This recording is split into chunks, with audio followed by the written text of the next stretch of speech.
नमस्कार, मी ईशा जगताप हितगुजमध्ये आपलं स्वागत आहे। या विशेष कार्यक्रमातून आपण नेहमी सुदृढ कसं राहावं याबाबत जाणून घेतो थेट वैद्यकीय क्षेत्रातील तज्ञ डॉक्टरांकडून। त्यांच्याकडून आपण विविध आजारांविषयी आणि त्यांवरील उपचारांविषयी सखोल असं मार्गदर्शन मिळवतो। खरं तर ना आपल्या शरीराचा प्रत्येक अवयव आवश्यक असतो, कारण जर एखाद्या दिवशी आपला लहानशी जरी दुखापत झाली, एखादी वेदना झाली तर अख्खा दिवस हा त्रासात जातो। आपली मान फार महत्त्वाची असते, ती जर लवचिक असेल तर आपण हे सगळं जग अतिशय सहजपणे पाहू शकतो।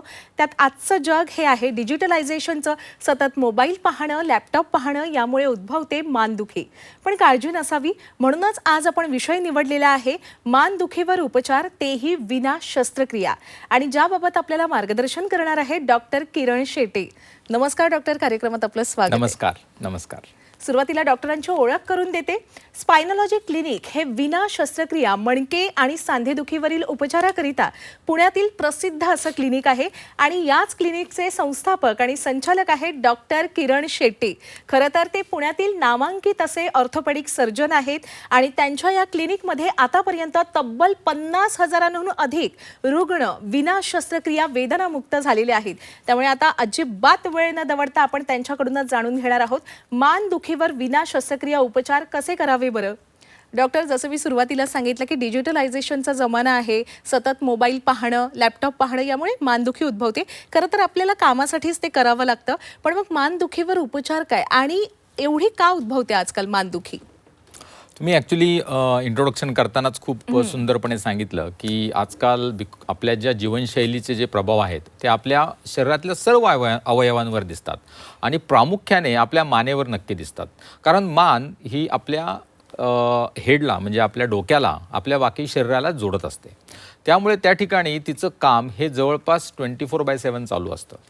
त्या ठिकाणी मग सगळ्यात महत्त्वाचा जो एक दुवा असतो तो म्हणजे आपला स्पायनल कॉलम, ज्याला आपण मणका म्हणतो, आणि त्याच्यामध्ये जो असतो तो मेरुदंड, ज्याने की स्पायनल कॉर्ड, म्हणजे बेसिकली आपल्या मेंदूमधून पूर्ण शरीराला ज्या हालचाली दाखवल्या जातात किंवा आपले हात हलणे, पाय हलणे किंवा शरीराची क्रिया घडते ही त्या ठिकाणून ज्या नर्व्ज जातात मेंदूतनं त्या स्पायनल कॉर्डमधनं जात असतात। तर या सगळ्याला सपोर्ट करण्यासाठी स्पायनल कॉर्ड, स्पायनल कॉलम, याला लिगामेंट्स, मसल्स ह्या सगळ्यांचा देखील सपोर्ट असतो। त्यामुळे मॅक्झिमम जो काही मानेची दुखणी दिसतात, रादर 70% जास्त मानेची दुखणी ही मसल्स किंवा मांसपेशींमध्ये काहीतरी तणाव आल्यामुळे किंवा पोश्चर चुकीचं असल्यामुळे दिसतात। जसं तुम्ही मागाशी बोललात की लॅपटॉप आणि मोबाईल याचा अतिवापर चालू आहे आणि त्याच्यामुळे पोश्चर चुकत आहे आणि त्याच्यामुळे हा मानेचा त्रास सगळ्यात जास्त प्रमाणामध्ये आपल्याला दिसायला लागतो। त्यानंतर जी दुखण्याची कारणं आहेत त्याच्यामध्ये स्पॉन्डिलोसिस आहे, ज्याच्यामध्ये वयामानाची झीज असते। त्यानंतर चकती सरकणे आहे, जसं की मानेच्या मणक्यामध्ये 7 व्हर्टिब्रे आहेत आणि त्याच्यामध्ये प्रत्येकाच्या मध्ये जी एक लवचिक गादी असते ती जर आपल्या जागेवरून हलली तर स्लिप डिस्क होते।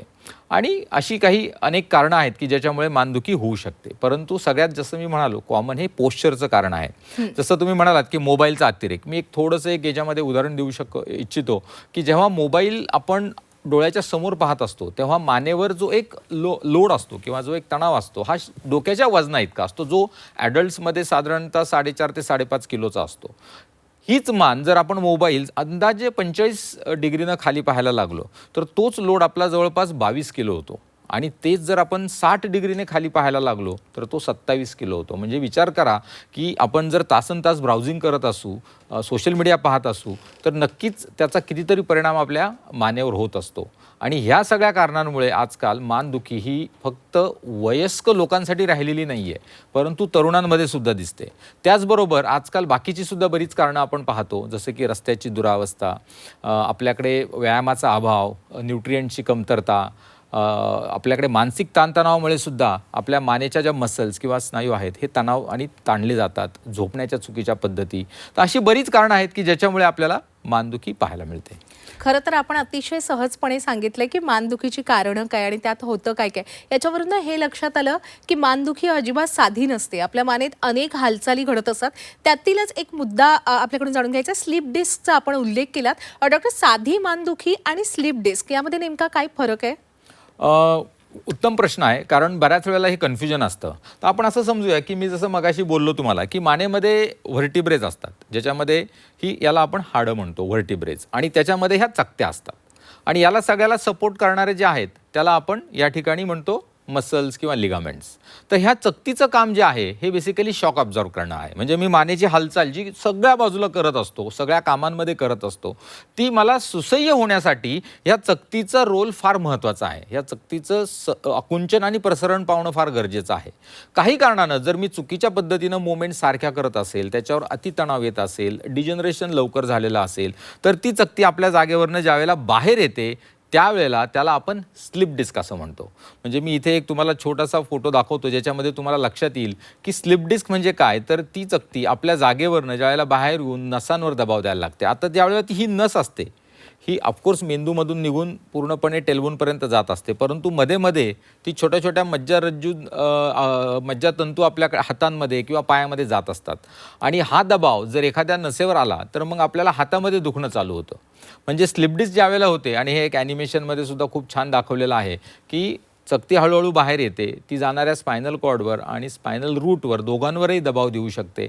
आणि त्याच्यामुळे मात्र आपल्याला हातामध्ये किंवा मानेमध्ये तीव्र वेदना चालू होतात. आणि ह्या वेदना मानेतनं चालू होऊन पूर्ण हातामध्ये, हाताच्या बोटांमध्ये, आणि याचबरोबर ताकद कमी होणे, मुंग्या येणे, बधीरपणा येणे, काही जणांना जास्त सिव्हिअर झाला तर चालताना लडखळणे किंवा पडू नये, चक्कर येणे, इनफॅक्ट ताकद पूर्णपणे जाणे इथपर्यंत देखील लक्षणं दिसू शकतात.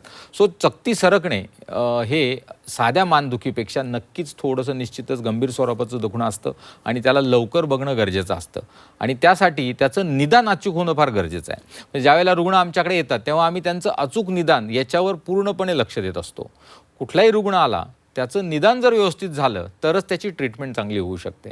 त्यामुळे निदानासाठी जरी थोडा वेळ लागला तरी चालेल, परंतु अचूक निदान करा आणि नंतर त्याच्यावर आपण रामबाण उपाय करू शकतो. जसं की बेसिक काही एक्सरेज असतात, तसं मानेची रचना पाहिली जाते, ज्या ठिकाणी मानेला एक लॉर्डोसिस नावाचा कर्व असतो जो मेंटेन होणं गरजेचं असतं. आणि आजकाल आम्ही अगदी शाळेतली माझ्याकडे काही मुलं येतात मानदुखी घेऊन, तेव्हा पाहतो तर त्यांचा जो लॉर्डोसिस, जो नॉर्मल स्पायनल कर्वेचर आहे तो अक्षरशः मेंटेन झालेला नाही आहे. म्हणजे तो स्ट्रेट होऊन वाकडा झालेला आहे. का तर हे कंटिन्युअसली लॅपटॉप, कॉम्प्युटर किंवा मोबाईलवर बसलेले असतात आणि फार मोठ्या प्रमाणामध्ये हे आपल्याला आजकाल दिसायला मिळतं आहे. इनफॅक्ट मी आज सांगतो की गेल्या 10 वर्षामध्ये इतका बदल झालेला आहे की आता आम्ही जवळपास आठवड्याला 4 ते 5 मुलांमधले मानदुखी ही आजार पाहायला लागलो आहे. आणि ज्याच्यामध्ये मानेची रचना पाहूनच कळतं की यांचा मोबाईलवर वापर अति चाललेला आहे. इनफॅक्ट आम्हाला पॅरेंट्सला विचारायची गरज पडत नाही, मानेची रचना पाहूनच आम्ही सांगू शकतो. आणि त्यानंतर MRI सारख्या तपासण्या आहेत ज्याच्यामध्ये आपण सॉफ्ट टिश्यू स्ट्रक्चर चांगले पाहतो, जिथे स्लिप डिस्क किंवा चकती सरकली आहे किंवा काय आहे हे आपण त्यामध्ये पाहू शकतो. तर अशा प्रकारे स्लिप डिस्क ही साध्या मानदुखीपेक्षा वेगळी आहे आणि तिला आपल्याला निश्चितपणे डायग्नोज करणं आणि व्यवस्थित निदान करणं गरजेचं आहे. हो, आणि त्यावर वेळेत उपचार मिळणं किती आवश्यक आहे हे आपण जी माहिती दिली त्याच्यावरून लक्षात आलंच डॉक्टर. खरं तर स्लिप डिस्कमध्ये एक भाग मानेतून बाहेर येतो, म्हणजे तो शरीराच्या आतच असतो, पण बाहेर आलेला हा भाग आत घालवण्यासाठी, पुन्हा पूर्ववत करण्यासाठी शस्त्रक्रिया हा एकच उपाय असेल ना डॉक्टर? ॲक्च्युली हा फार मोठा गैरसमज आहे. सो चकती ज्यावेळेला मानेची बाहेर येते, कारण डिजनरेशन असेल, ट्रॉमा असेल किंवा पोश्चर चुकीचा असेल, तर ही एक नॅचरल प्रक्रिया आहे की ज्यानं ती आपल्या आपच थोडी थोडी होऊन छोटी होऊ शकते. फक्त त्याला आपल्याला काही मदत करायला लागते. इनफॅक्ट मॅक्झिमम मानेची चकती सरकलेल्या रुग्णांना शस्त्रक्रियेची कधीही गरज पडत नाही. फार रेअरली एखाद्या रुग्णामध्ये जेव्हा ते खूप ॲडव्हान्स स्टेजला गेलेलं असतं त्यावेळेला त्याला ऑपरेशनची गरज लागू शकते. आमच्याकडे इनफॅक्ट असे बरेचसे रुग्ण आहेत की ज्यांच्यामध्ये हातातली ताकद कमी झालेली आहे किंवा त्यांच्या कॉर्डला सूज आलेली आहे, परंतु योग्य उपचार केल्यामुळे आणि रुग्णांनीसुद्धा दिलेले जे काही त्यांना पथ्य आहेत, जे काही उपचार आहेत ते सगळे त्यांनी पुढे फॉलो केल्यामुळे त्यांना पूर्णपणे बरं होऊन ते त्यांच्या पूर्वीच्या कामाला जाऊ शकलेले आहेत.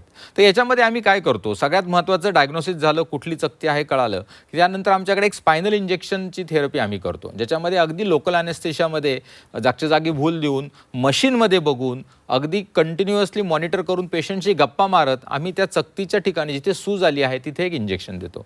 त्यानं तिथली सूज कमी केली जाते. ती सूज कमी झाल्यामुळे रुग्णाचं दुखणं लगेच कमी होतं आणि दुखणं कमी झाल्यामुळे त्यानंतर आम्ही काही मल्टीडिसिप्लिनरी थेरपी आमच्या क्लिनिकमध्ये करतो, ज्याच्यामध्ये आम्ही इंटिग्रेटिव्ह मेडिसिनला फार मोठा याच्यामध्ये वापर केला जातो. आणि त्याच्यामुळे त्या चकतीची साईज हळूहळू श्रिंक होऊन पूर्णपणे त्याच्यावरचा दबाव निघून जातो आणि रुग्णाला जे आम्ही व्यायाम दिलेले आहेत ते रुग्ण जे व्यायाम पुढे करत राहतात, पोश्चरचं जे गायडन्स दिलेलं आहे, ज्याला आम्ही स्पायनॉलॉजी थेरपी म्हणतो, ते करत राहिले, आयुष्यात त्यांना हा त्रास परत कधीही येत नाही आणि नॅचरलीच ते बरे होतात.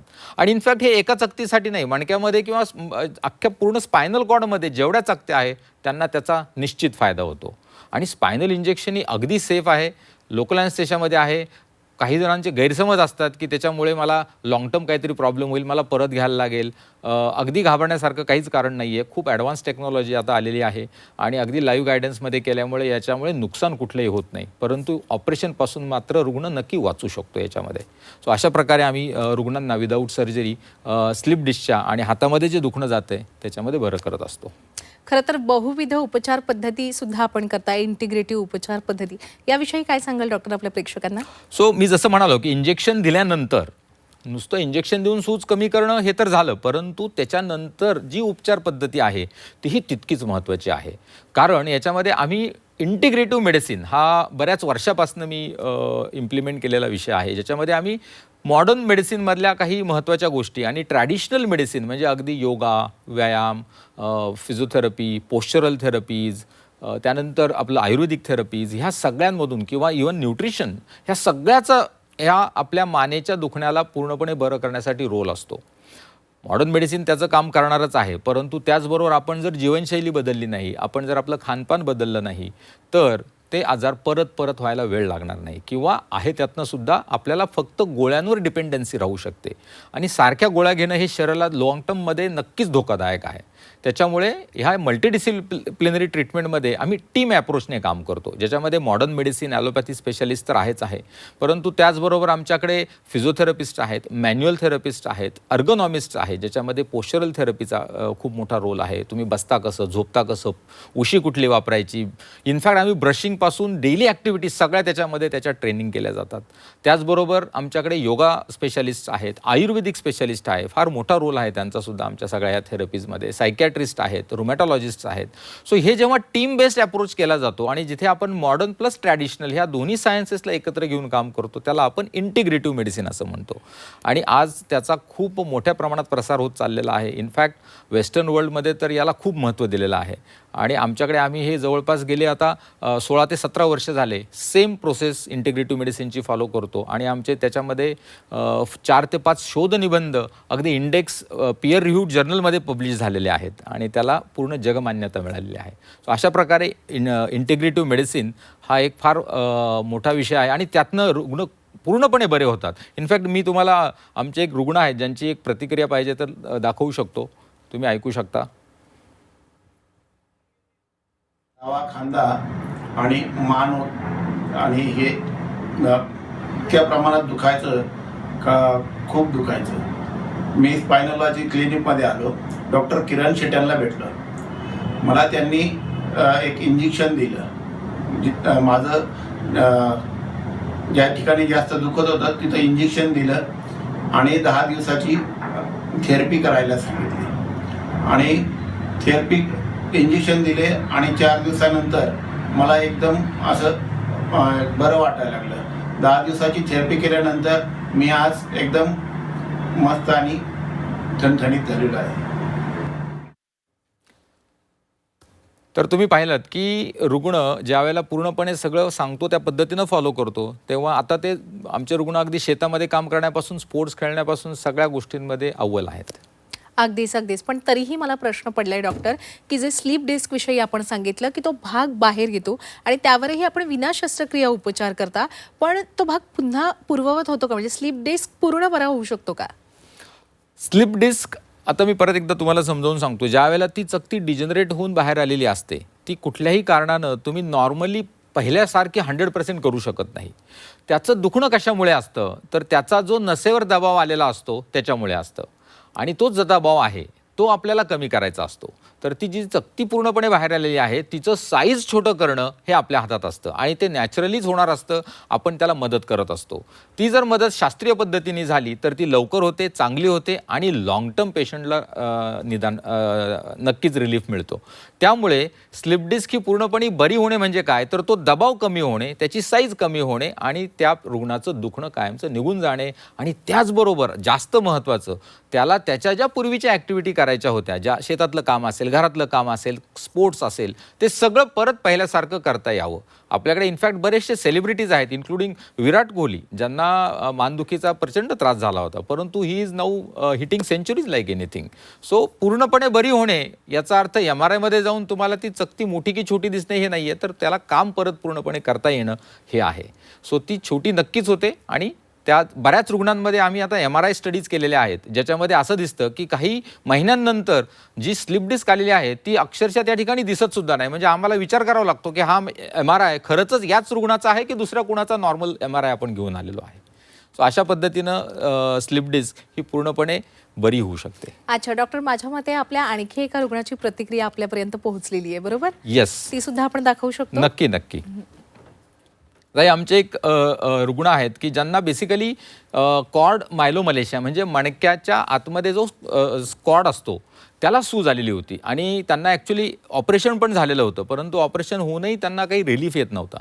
ज्यावेळेला ते आमच्याकडे आले त्यावेळेला त्यांना चालताही येत नव्हतं आणि त्यामुळे त्यावेळेला आम्ही त्यांना spinal injection followed by integrative medicine he therapy दिली आणि एक छोटासा त्यांचा व्हिडिओ आहे माझ्याकडे, ज्याच्यामध्ये तुम्ही पाहाल की ते चालत कसे होते आणि त्यानंतर ट्रीटमेंट झाल्यानंतर अक्षरशः गणपती आणि याच्यामध्ये ते डान्ससुद्धा स्वतः करत होते. आम्हाला त्यांच्या मुलीने बरेचसे व्हिडिओसुद्धा त्याचे पाठवले आणि ते इंडिपेंडंटली आता स्वतः चालू शकतात. अर्थात त्यांनी स्वतः फॉलो करणं आणि व्यायाम चालू ठेवणं हेही तितकंच महत्त्वाचं आहे. अगदीच अगदीच. हा व्हिडिओ आपण बंद केला तरी चालेल डॉक्टर. आपण रुग्णांची प्रतिक्रिया सुद्धा पाहू शकतो आता. राईट. आमचे अजून एक रुग्ण आहेत की ज्या ठिकाणी मानदुखी ही बऱ्याच वेळेला फक्त मान दुखत नाही तर त्याच्यामुळे हेडेक किंवा डोकेसुद्धा दुखते, त्याला आपण सर्वायकोजेनिक हेडेक असंही म्हणतो. तर सर्वायकोजेनिक हेडेकला सुद्धा आम्ही चांगल्या पद्धतीनं ट्रीट करतो. असेच एक आमचे रुग्ण आहेत, त्यांची या ठिकाणी प्रतिक्रिया आलेली आहे, ती आपण पाहूया. अभय गोलीवार. ॲक्च्युली मला एक दीड वर्षापासून खूप चक्रेचा त्रास होता आणि आम्ही मोस्टली पुण्याच्या बऱ्याच नामांकित डॉक्टरांकडे गेलो होतो, फिजिओथेरपिस्टकडे गेलो होतो. तर प्रत्येकाने हे सांगितलं की तुम्हाला ऑपरेशनची गरज आहे आणि माझ्या मानेत आणि कमरेत स्लिप डिस्क होती, त्यामुळे सांगितलं की तुम्हाला ऑपरेशनची गरज आहे आणि त्यामुळे तुम्हाला चक्करचा त्रास आहे. मला चक्कर बऱ्याच प्रमाणात होती, त्यामुळे मला माझा जॉब पण सोडावा लागला. मी माझे डेली रुटीनचे कामं पण नाही करू शकायची, मला बराच त्रास होता. मग आम्ही स्पायनॉलॉजी क्लिनिकला आलो. माझ्या एका फ्रेंडनी सजेस्ट केलं, डॉक्टर किरण शेट्टे यांचं नाव. मग आम्ही सरांकडे आलो.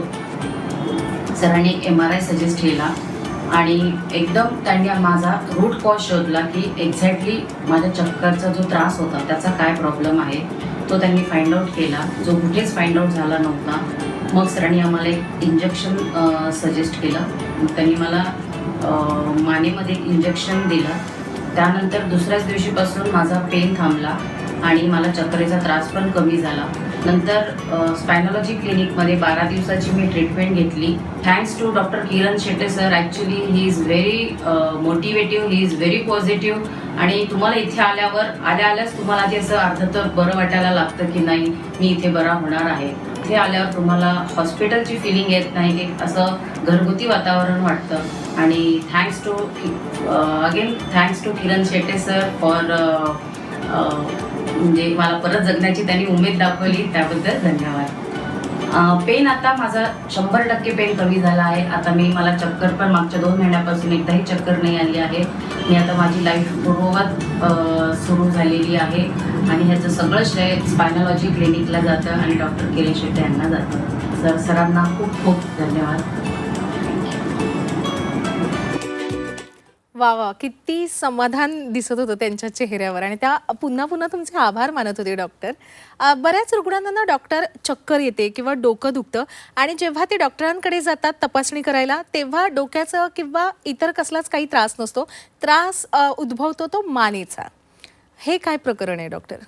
सो बऱ्याच वेळेला जसं मी तुम्हाला सांगितलं की मानेमधनं बऱ्याचशा ज्या काही नसा आहेत ह्या अर्थातच मेंदूपासनं खाली जातात. त्याचप्रमाणे मानेच्या वरचे जे व्हर्टिब्रे आहेत C1, C2, C3 आणि आपलं जे मानेचं आपलं स्कल आहे म्हणजे ज्याला आपण कवटी म्हणतो त्याचं जे C1 बरोबर अटॅचमेंट आहे त्या ठिकाणी काही नसा ज्या निघतात ह्या आपल्या बेसिकली डोक्याकडे जातात.